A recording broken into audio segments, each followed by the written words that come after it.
Shalom Aleichem Rabotai, Good Chaydish, Happy Tammuz. We are continuing the Mishnah Yomi in the fourth parak of Terumot at the fifth Mishnah. Mishnah Hey, Hamarbe Betruma. Somebody separates more than enough Truma. Now, this is an interesting statement because Deraisa Chita Ahat Poter Takri, even a little bit, even a shtickle, makes it potter. But potter is not the same as kadenatina. It's not the same as giving truma. That has to be a shear you give. So as we learned in Mishnah Gimel, the average person was giving 2%, 1 out of 50, but even 1 out of 60 or one, it was okay, and 1 out of 40 was ayin yofa, it was a big eye. But what if somebody wants to give, 1 out of 20? So he wants to give much, much more. So Amar Bebe Truma, Rabbi Eliezer Omer Ahat Mesar. He says you can give up to 10%, up to 1 out of 10. So that's something we find. Terumot maaser. We find that with Terumot maaser, with what the maaser rishon we give to the Levi then takes 10% of that maaser rishon and gives it to the Kohanim. Yeter mikan, but more than that, if he takes more than 10%, he wants to take 11%, Yaseina Terumot maaser lemakom acher. So he should make that extra. It's still hulin. It's not truma. Only 10% becomes truma, according to Rabbi Eliezer. So take that extra, that 11th%, or the other half, if he made 20%, and use that, because it's still hulin, to be Terumot maaser for other produce. Rabbi Yishmael Omer, Rabbi Yishmael is more generous. Mechetzi chulin, mechetzi truma. If he had 100 bushels, he could make 50 bushels truma, and they'll all mamish become truma. They're not chulin anymore. They're mamish truma. Rabbi Tarfon, Rabbi Akiva Omrim ad sheyishayir sham chulin.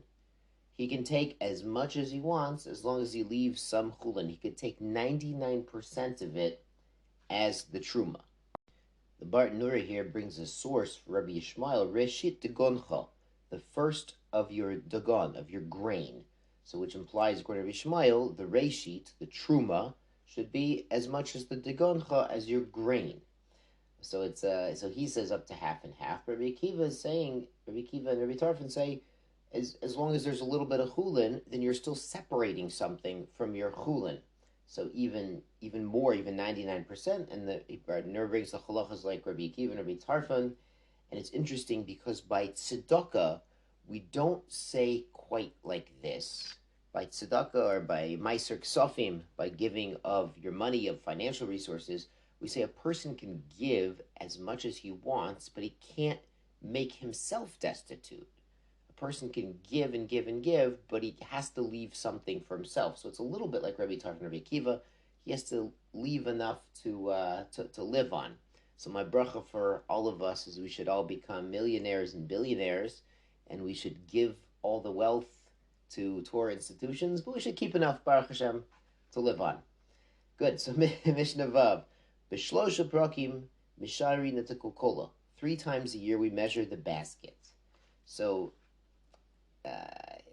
measure the basket. So you use baskets to haul your fruits or your produce back to the storeroom or to move them around. So you want to see how many fruits fit in the basket, so you know how many fruits you have. Now, some of Farshim say we're talking about truma still, and when you haul your fruits back to the storehouse, you want to know how many fruits you have, even though we take truma me'umid by estimation. We don't count the truma exactly or directly. That's not what we do, but we take by estimation. But if you have like 25 fruits per basket, and you haul 10 baskets in, you have about 250 fruits. And it's not exact. You're not really counting them. You're, it's fruits per basket, and sometimes there's a little more, sometimes a little less. So as we're going to see. So we're measuring out these baskets. Babakurot, the first fruits, they are the plumpest and the fattest, the ones that start growing first.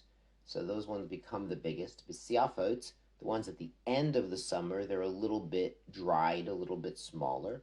B'emsa kait, and in the middle of the summer, those are sort of the normal-sized fruits. So, for example, maybe you could fit 10 fruits per basket when they're the big, plump ones, the first ones to start filling out. At the end of the summer, maybe you could fit 15 of them in the same basket. And in the middle, maybe you fit 12 of them. So you understand, you see apple trees. Some of them are bigger, some are smaller, some are medium, some kind of, never get fill out all the way. So that's what he's talking about.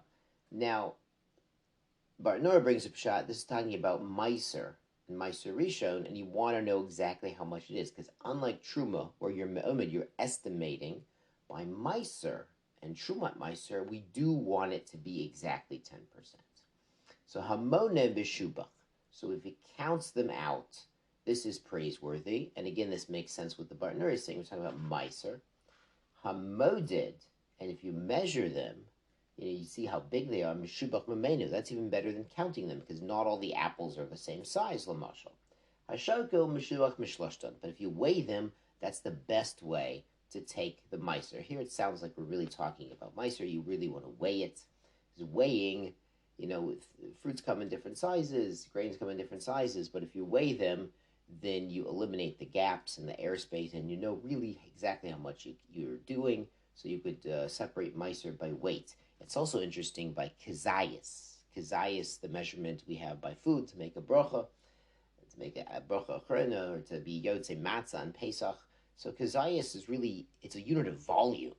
It's a very plump olive, and the olives back then were much bigger. But it's also really a great idea, the post can bring, to measure your kazayas by weight. It could be about 27, 28, 29 grams, depending who you hold by. But if you measure it by weight, then you're avoiding the problem of how much airspace is within that fruit.